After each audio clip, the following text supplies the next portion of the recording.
Welcome back. You are listening to the home of forbidden romances. Prepare yourself, because tonight's story will leave you breathless. The coffin was closed, but the silence screaming from within it was louder than the weeping of the entire empire.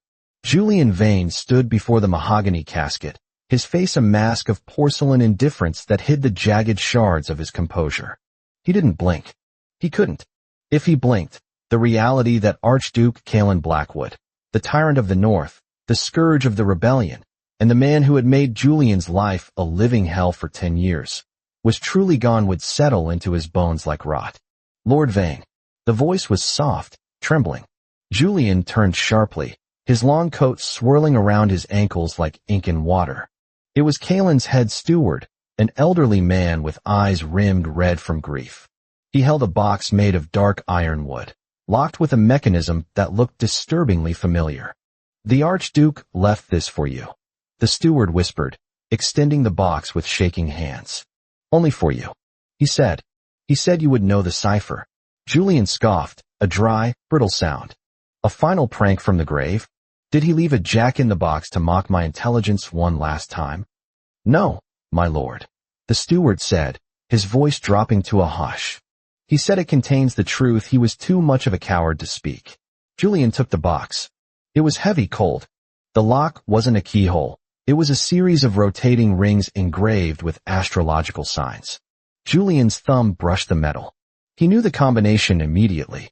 It was the date they had first met at the Imperial Academy, the day Julian had sworn to destroy Calen, and Calen had looked at him with eyes like frozen abysses and called him pathetic.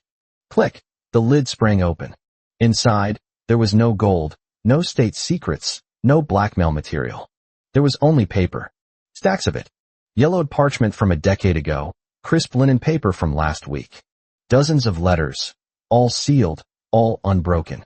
And on the very top, a note in Calen's sharp, aggressive handwriting, asterisk to Julian. Read them in order. Then, "Forgive me." Asterisk. Julian felt a strange palpitations in his chest, a rhythm that felt dangerously like hope, or perhaps dread. He didn't wait for the carriage. He walked out of the cathedral, into the pouring rain that soaked the capital, clutching the box to his chest, as if it were a bomb he had to dismantle before it destroyed what little was left of his heart. Letter 1. 10 years ago Julian sat by the fireplace in his townhouse, the rain lashing against the window pane. The first letter crinkled in his hands. He remembered this era.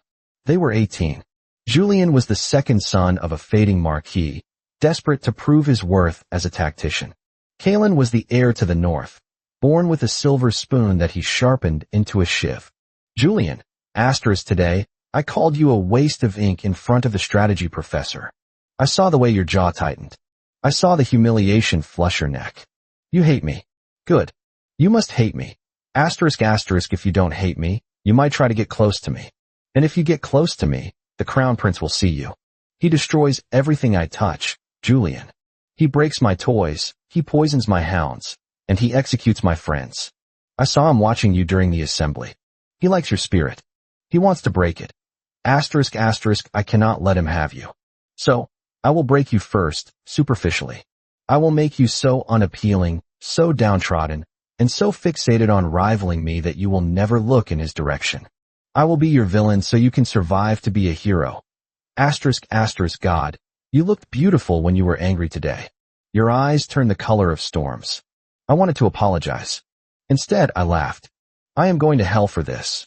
Asterisk. Yours in silence. K. Julian dropped the letter. His breath hitched. The memory was vivid. The shame of that day, the way he had cried in the library later. He had spent years thinking Calen simply despised his intellect. You fool, Julian whispered to the empty room, his hand trembling. You arrogant, self-righteous fool.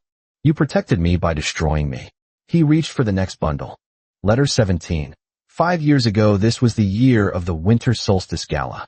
The night Julian had been publicly disgraced.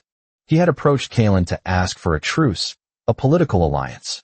Calen had thrown a glass of red wine over Julian's white silk suit, sneering that a rat shouldn't pretend to be a peacock. Julian tore open the envelope, his heart hammering against his ribs. My beloved enemy. Asterisk. The wine was a 1745 vintage. A waste. but necessary. The goblet you were holding, the one the Duke of Essex handed you, was laced with nightshade. I smelled it the moment you walked near me. Essex is working with the Southern rebels. He wanted to eliminate the Empire's brightest young strategist before the war started. I couldn't tell you. Essex was watching. If I warned you, he would know I have heightened senses, a secret I've kept since the blood experiments of my youth. If I knocked the glass from your hand, it would look like an accident. I had to make it look like malice. I had to make you leave the ballroom immediately. I watched you run out into the snow. I wanted to run after you. I wanted to lick the wine from your skin and beg for your forgiveness. Instead, I stayed and drank with the man who tried to kill you, smiling while I planned his murder. Essex died 3 days later. They called it a hunting accident. It was me, Julian. It is always me. I love you. I love you so much it feels like a sickness. K. Tears, hot and stinging, finally spilled over Julian's lashes. He gripped the arms of his chair, gasping for air. The cruelty, the coldness, it was all a shield. A labyrinthine, twisted logic born of Kaelin's traumatic upbringing. Kaelin Blackwood didn't know how to love softly. He only knew how to love violently, from the shadows, with blood on his hands. Julian devoured the letters. He read through the years of rivalry. The sabotage that stopped Julian from taking dangerous assignments.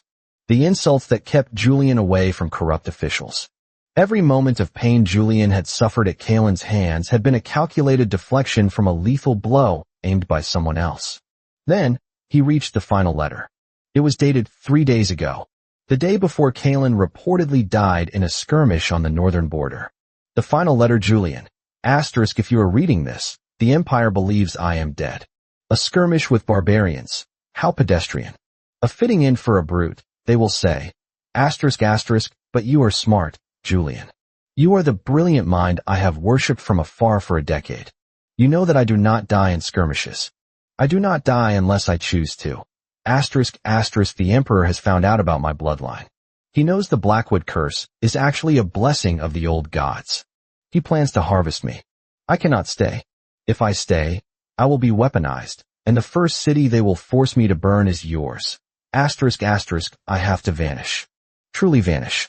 But I cannot live in a world where you do not know the truth. I would rather die for real than have you remember me only as a monster. I am leaving. But I am a selfish man. I am leaving a door open. Do you remember the hypothetical debate we had in our second year? About the perfect defensive stronghold? You argued for the Crag of Solitude in the Western Wastes. I argued for the sunken fortress. You won the debate. You said, no one looks for life in a place where nothing grows. I will be there. Waiting. For 3 days. If you do not come, I will understand. You have every right to hate me. I will disappear, and you will never see me again. You will be free. But if there is even a fragment of the affection the rumors said you once held for me, come to the crag. I am yours. I have always been yours. Kaelin. Julian stared at the date. 3 days. Today was the 3rd day. He looked at the clock on the mantel. Midnight was approaching. The Crag of Solitude was hours away by horse, but accessible by the teleportation gates. Gates that were strictly forbidden for civilian use at night. Julian stood up. He wiped the tears from his face, his expression hardening into the steel mask that Kaelin had forced him to forge. He grabbed the box of letters.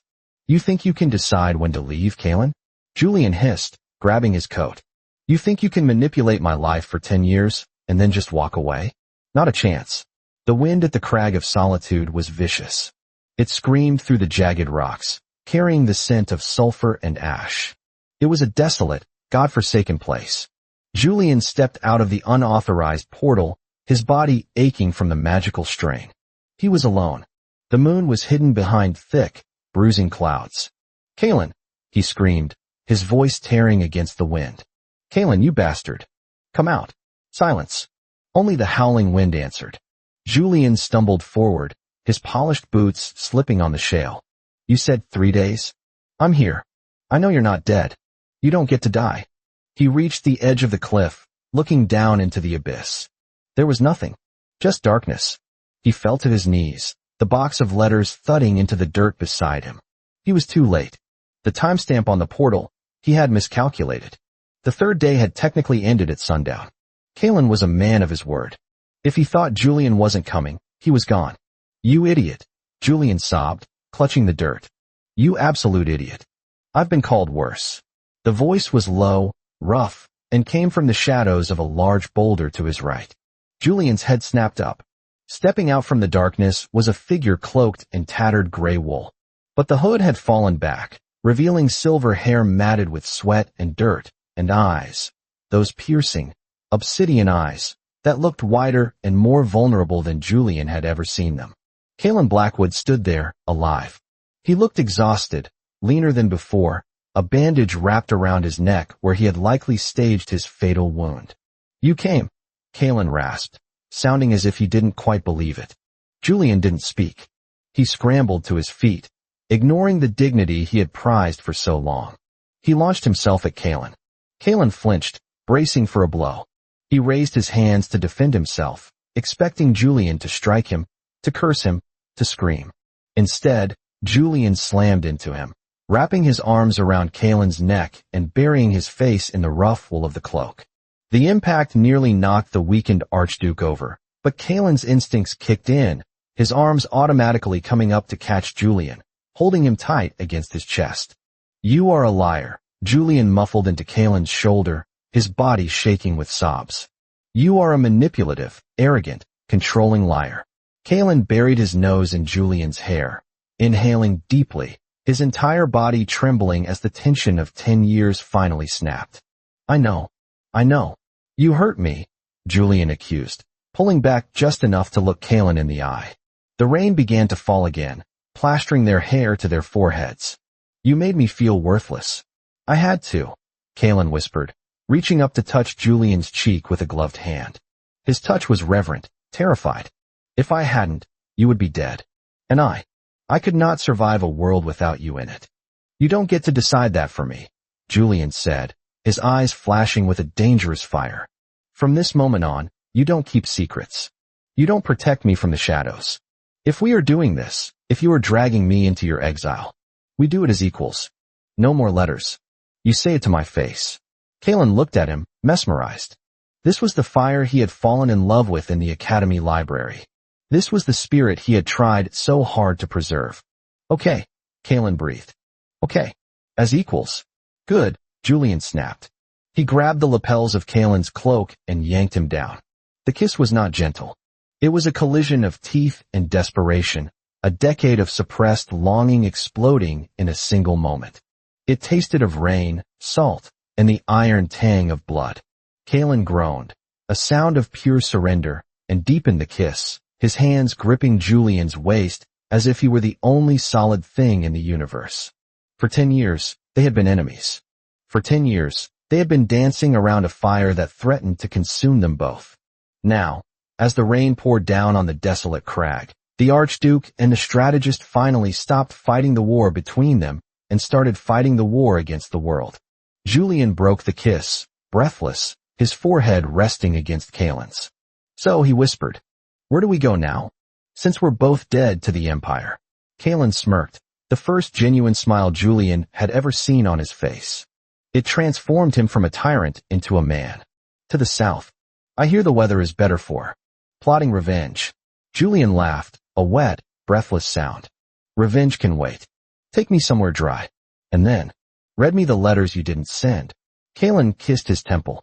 I have a lifetime to write you new ones. And that is how the tactician captured the tyrant without drawing a single sword. If you enjoyed seeing the ice around Kalen's heart shatter, smash that like button. And tell me in the comments, would you forgive a lover who bullied you for 10 years just to save your life? I'll be reading your answers.